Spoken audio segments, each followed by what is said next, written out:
May bagong tigil pasada ang ikinakasa ng mga transport groups na Piston at Manibela. Bukod po sa pagmahal ng mga produktong petrolyo, kinukundina nila ang mga isyu ngayon ng korupsyon. Nakatutok si Jamie Santos. Nitong nakaraang linggo, kaliwat kanan ng protesta laban sa korupsyon sa gitna ng maanumalyang flood control projects ng DPWH. Ngayong linggo, nakatakda namang magsagawa ng transport strike ang dalawang pangunahing grupo ng mga tsuper at operator, ang Piston at Manibela. Bilang protesta rin sa patuloy na pagtaas ng presyo ng petrolyo at umano'y malawakang korupsyon sa gobyerno. Sa Huwebes, September 18, nationwide ang ikakasang tigil pasada ng Piston.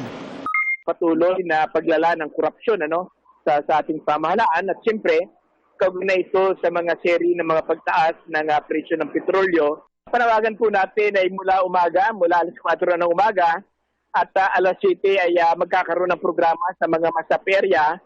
Magtutuloy-tuloy yung ating pagkilos na yan, hindi lamang dito sa bahagi ng National Capital Region, kundi sa iba't ibang bahagi ng ating bansa.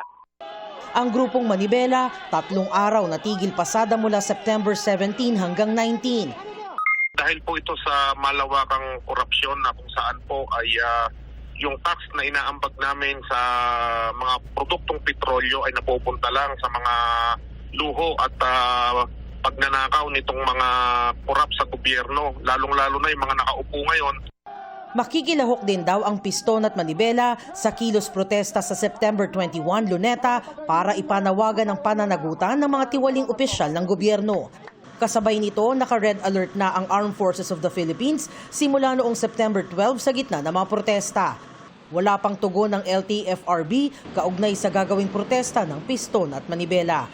Para sa GMA Integrated News, Jamie Santos, nakatutok 24 oras.